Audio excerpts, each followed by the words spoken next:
오늘도 우리 사는 이야기 찾아주셔서 감사합니다. 사연자분이 보내주신 이야기 시작해볼게요. 안녕하세요. 명절을 앞두고 많은 분들이 생각이 참 많아지는 시기일 것이란 생각이 들어요. 인터넷에서 며느라기라는 말을 본 적이 있는데요.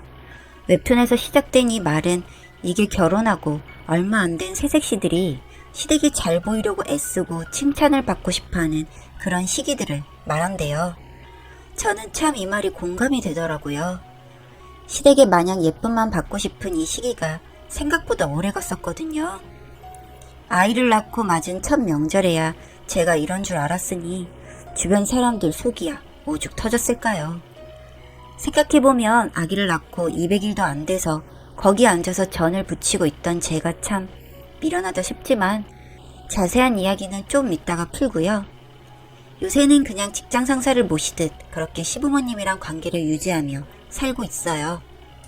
그런데 일이 터졌던 당시에는 정말 속이 상해서 남편조차도 보고 싶지 않았거든요.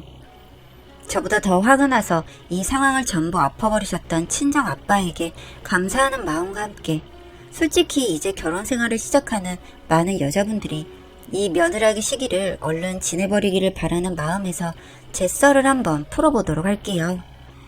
저희 친정 아버지는 평소에 부처님 가운데 토막이니 선빈이 하는 평을 들으시는 점잖은 양반이세요. 좀처럼 화를 내지 않는 분인데 이런 사람들 특징이 있잖아요. 한번 화가 나면 불같이 화를 내시고 그 사람이 있는 방향으로는 물도 안 마시는 성격이시죠. 저희 엄마가 그 성격을 맞추고 사시느라 조금 괄괄해지신 측면이 있는데 식구들은 다 알아요. 평소에 잡혀 산다고 하는 아빠가 사실 집에서 실세라는 것을요. 저는 여동생이 하나 있고요. 여동생은 아직 결혼을 안 했어요. 저는 오래 사귄 남자랑 결혼을 했는데 그게 지금의 남편이에요. 남편은 경상도에서 서울로 상경에 자리를 잡은 사람이고요. 저희는 명절마다 경남지방으로 제사를 지내러 가요. 결혼을 한 후 바로 임신과 출산을 한 저는 사실 허니문 베이비를 가졌어요. 그래서 임신한 무거운 몸이라 제대로 된 명절상을 차려본 적이 없었죠. 저희 친정은 제사가 있긴 하지만 생전에 어르신들이 좋아하시는 음식들을 많이 올려요. 맛있게 잘 된 게 있으면 그 음식을 듬뿍 올리고 저희 할머니가 생전에 땅콩 카라멜을 좋아하셨기 때문에 그 카라멜도 상에 올리고 식사 후 믹스커피도 듬뿍 타서 한 잔 올리고 그런 집안이에요. 그런데 시댁은 그게 아니더라고요. 임신 때는 거의 앉아서 음식을 도우는 신용만 했었어요. 임신한 며느리를 부리시진 않으시더라고요. 아 낳고 하면 된다. 아 낳으면 어차피 다 하게 된다. 아니에요 어머니, 지금도 이런 건 도울 수 있어요. 나중에 해라. 나중에 낳고 나면 하기 싫어도 시킬 기다. 좀 무뚝뚝한 구석이 있는 분이었는데 뭐 표현을 못하셔서 그런 거다 싶었죠. 그러다가 제가 딸을 낳았어요. 첫 아는 고추를 달고 낳아야 하는데 제왕절개를 해서 아직 링거를 달고 있는 제 옆에 와서 시어머니가 아쉽다는 듯 그러시더라고요. 괜찮다. 둘째는 아들을 떡 낳으면 되자. 남아선우사상 말만 들었지 내 시댁이 어째 그런 집이구나 해서 서러워서 눈물이 났던 기억이 나네요. 그런데 이게 또 마냥 이쁨만 받고 싶었던 시기라서 아들을 못 낳은 게 마냥 제 탓인 양 자책을 했던 기억이 나요. 저희 수빈이한테 정말 몹쓸 생각을 한 거죠. 그렇게 아기를 낳고 눈에 넣어도 아프지 않은 내 새끼를 키운 지 200일도 안 되었을 때 산후 처음으로 명절을 맞았어요. 출산해보신 분들 다 공감하시겠지만 아기 태어나고 200일 정도에는 애 엄마들이 내 몸은 다 회복이 되었다고 생각할 시기고요. 지나고 나면 그 시기에 조심하지 않으면 몸이 작살난다고 과거의 나에게 소리치고 싶은 시기이기도 해요. 그런데 저희 시어머니 빈말을 하는 분이 아니시더라고요. 아, 너 나았겠다. 이제 명절에 처음으로 조상님들한테 인사를 시키자. 네, 어머니. 아, 앵민이 네가 음식을 해야 공을 들이는 거다. 거 앉아서 전을 부치거라. 200일 전으로 아기 밤낮이 바뀌어서 남편도 저도 고생을 하고 있었는데요. 그 전날에도 4시 넘어서 아이가 잠들었거든요. 그런데 명절 준비한다고 새벽같이 차를 달려와 아침에 도착을 했으니 피로도는 극에 달해 있었죠. 그리고 전날 저녁부터 제가 먹은 게 없었어요. 남편은 회사에서 저녁을 먹고 왔는데 저는 밥을 포기하고 눈을 붙이기 바빴거든요. 그렇게 꼬박꼬박 졸면서 전을 부치는데 속이 비니까 자꾸 손이 가더라고요. 몸에 힘도 없으니 열량을 필요로 하는가? 갓 부친 기름 부치가 입에 잘도 들어갔어요. 솔직히 결혼 전에는 다들 즐겁게 제사 준비를 했지 이렇게 본격적으로 준비를 하지 않았거든요. 전 부치는 엄마 옆에 앉아서 전도 주워 먹고 명절이면 살찔 걱정을 했지 음식을 만들 걱정을 하지 않았던 것 같아요. 그런데 그런 제 손놀림을 어머님이 영 마음에 들지 않으셨나 보더라고요. 제가 또 오징어 튀김을 좋아해서 좀 못생기게 튀겼다 싶은 걸 좀 집어 먹었거든요. 아야! 그러다가 제가 뜨끔한 통증에 비명을 질렀죠. 어머님이 튀김을 젓가락으로 꺼내던 제 손을 국자로 때리신 거예요. 집던 튀김은 당연히 냄비로 떨어지고 기름이 저한테 튄 거죠. 어머니! 어머니는 그렇게까지 놀랄 줄 몰랐다는 듯 머쓱하게 웃으시면서 그러시는 거예요. 잉! 이걸 네가 다 먹고 있으면 어쩌노? 조상님이 왜 들어가고 나서 우리가 먹는 것이지. 아니 그렇다고 손을 이렇게 때리시면 어머니 저 너무 뜨거웠어요. 조상님이 주실 복도 안 주시겠다. 이렇게 돼지 같은 며느리를 보았나 하고. 농담처럼 얼버무리시려 하는 것 같았지만 진짜 머리에 열이 확 오르더라고요. 잠도 못 자서 짜증이 머리 끝까지 올라있는데 큰일 날 뻔했다는 생각이 들었죠. 그래서 튀김 젓가락을 탁 내려놓고 저희 아기가 자고 있는 방으로 들어갔는데 그 옆에서 남편이 자빠져서 자고 있더라고요. 너무 얄미워서 머리통을 발로 툭툭 차서 깨웠더니 아, 왜 사람을 이렇게 차서 깨워? 하면서 불평을 하는 거예요. 자초지종을 설명하니 남편도 예의 그 뻘쭘한 미소를 지으면서 우리 집은 원래 아침을 안 먹고 제사 끝나고 음복을 해 하면서 집안 분위기가 원래 그렇다는 식으로 몰고 가려고 하더라고요. 그럼 내 손목은 국자로 왜 치시냐고, 그게 교양이 있는 짓이냐고 하니 적반하장이라고 벌컥 화를 내더라고요. 원래 사람이 그런 걸 어떻게 해? 그냥 그러려니 하고 넘기면 되잖아. 저는 그 자리에서 싸우기 싫어서 딱 입을 다물었고 다음날까지 시댁에서 지내고 집으로 올라가기 시작했죠. 그런데 남편이 돌아오는 차 안에서 입이 대빨 나와 있더니 너는 어쩜 그런 걸 가지고 하나하나 트집을 잡냐? 내가 장인어른하고 장모님 보고 그런 적 있어? 하더라고요.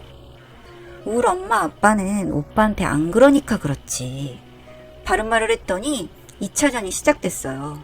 항상 너는 우리 집에 다녀오면 이런다부터 시작해서 정말 친정가게 앞에 쌈질을 제대로 했죠.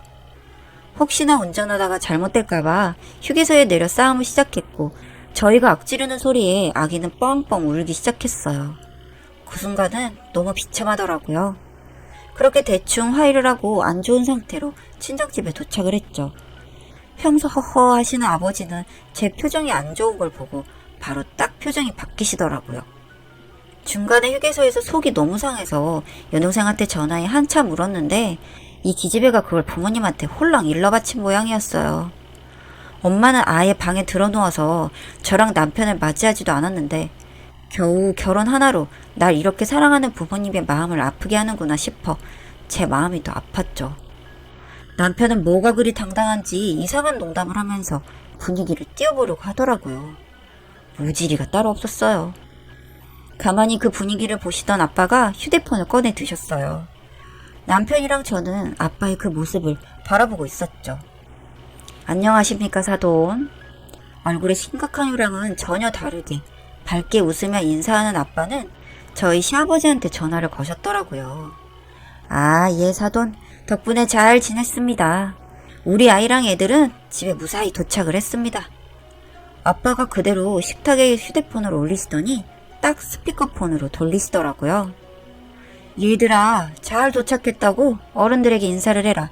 기본이 안 되어 있구나. 아, 예. 아버지, 집사람이랑 잘 도착했어요. 건강하게 잘 지내고 계세요. 저는 마음이 안 풀려서 입을 안 열었죠. 아빠가 왜 저러나 싶었어요. 그랬더니 아빠가 엄한 표정으로 너도 인사를 해라 그러시는 거예요. 아, 네. 잘 도착했어요. 그렇답니다, 사돈. 그런데 이번에 저희 아이가 실수를 단단히 했다죠. 그 차례상에 올릴 오징어를 다 먹었다고 하던데요. 그것 때문에 올라오는 길에 애들이 단단히 다툰 모양입니다. 아니 뭐 그런 걸 가지고 쌈박질을 했답니까? 그러게 말입니다. 저희 애가 애를 낳고 200일도 제대로 안 된 상황에서 그 집에 가서 전을 부치면서 배가 고파 튀김이나 몇 개 주워 먹은 모양인데 그 꼴을 보니 제가 사람을 여러모로 잘못 본 모양입니다. 내 상견례를 하면서 사돈이랑 안사돈이 아주 점잖은 집안에 괜찮은 어른들인 줄 알았는데 지금 보니 남의 집 귀한 딸을 데려다가 종처럼 부려먹고도 손찌검까지 하셨다고 하더군요. 하하하. 아니 뭐 그렇게 말을. 부모를 보면 자식을 안다고 내 김서방한테도 지금 아주 많이 실망을 했습니다, 사돈. 여기까지 말한 아빠는 벙찐 남편의 어깨를 두어 번 툭툭 치더니 전화기를 들고 베란다로 나가시더라고요. 네네 사돈, 저는 이렇게 딸 자식이 반쪽이 되어 돌아온 꼴을 보니 영 팔불출이라 마음이 아픕니다. 요새 아이들을 많이 낳는 것도 아니고 딸아들 구분이 어디 있답니까? 아, 안사돈이십니까? 안사돈도 그렇지 같이 애를 낳은 어머니 입장에서 몸이 아직 덜 회복된 아이의 손목을 그렇게 매질을 하십니까? 저도 이번에 정말 단단히 마음을 먹었습니다. 다음 명절부터는 저희 아이는 제가 데리고 있을까 하는데 어떠십니까? 그렇죠, 그렇죠. 제가 지금 조금 흥분을 한 부분이 있긴 합니다. 이해합니다. 네네. 그래서 저는 저희 애를 내치신데도 그냥 없던 일로 할 생각이 있습니다. 이쯤 되니 남편 얼굴이 사색이 되기 시작하더라고요. 그냥 고부 갈등쯤으로 생각한 일이 이렇게 일을 키우니 당황을 많이 했었나 봐요. 하하 사돈, 제가 저희 딸을 늦게 본 자식이라 고이고이 길렀는데 손목에 있는 자국을 보니 마음이 아파 그럽니다. 손찌검 한 번 해본 적이 없이 기른 자식인데 애를 낳고서 그렇게 굶고 일을 하다가 맞기까지 했다고 하니 부모 마음이 어떻겠습니까? 이쯤 되니 시부모님이 뭐라고 사과를 좀 하셨나 봐요. 제가 좀 다혈질이 되어나서 말입니다. 더 이상 말을 하면 제가 좋은 말이 나갈 것 같지가 않습니다. 전혀 다혈질이 아닌 것 같은 얼굴로 아빠가 말씀을 하시더니 대답도 안 듣고 전화를 덜컥 끊어버리시더라고요. 그리고 말씀을 하셨죠. 지금 명절 다음 날이긴 한데 우리 사돈댁이 저렇게 조상을 공경하는 분이니 본받아서 나도 상을 제대로 올려야겠다. 그러시더니 여동생을 끌고 나가서 장을 엄청나게 봐오시더라고요. 자식들이 왔는데 비루한 명절 음식을 먹일 순 없지.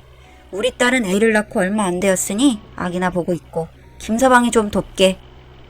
남편은 여전히 벙찐 얼굴로 아빠가 하란 대로 음식을 다듬고 전을 부치더라고요. 그렇게 잘할 수 있는 인간이라는 걸 처음 알았네요. 자네 장모가 자네 좋아한다고 저렇게 오징어를 사뒀지 뭔가. 원래는 데쳐서 숙회나 할까 했는데 이번에 오징어 튀김을 제대로 못 먹었다니 이거라도 튀겨서 자네한테 실컷 먹여야지. 시댁에서 무슨 소리를 들은 건지 남편은 찍소리도 못하고 통 오징어를 손질해서 오징어 튀김을 만들기 시작했어요. 그걸 그렇게 동글동글하게 자르는 사람이 어딨어. 칼집을 내서 쭉쭉 펴야지. 침대에 누워있던 엄마도 자리에서 일어나 한 소리 거들었죠. 그렇게 하루 종일 명절 음식을 만들고 저는 실컷 오징어 튀김을 먹었어요. 그렇게 남편이랑 온 집안 식구가 만든 명절 음식이랑 맥주를 한 캔 하면서 저기 아버님 하고 남편이 말꼬를 트려고 하자 아빠가 손을 내저으면서 말씀하시더라고요. 내가 이번에 사돈 어른들한테 잘못을 했어. 근데 이건 어른들이 할 일이지 자네가 나설 일이 아니야.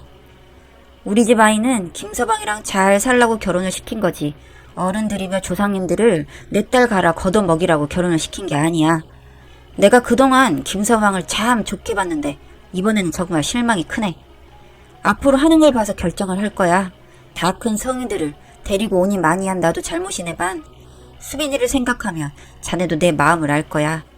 이제 애비가 되었으면 부모 편에서도 생각을 할 줄 알아야지.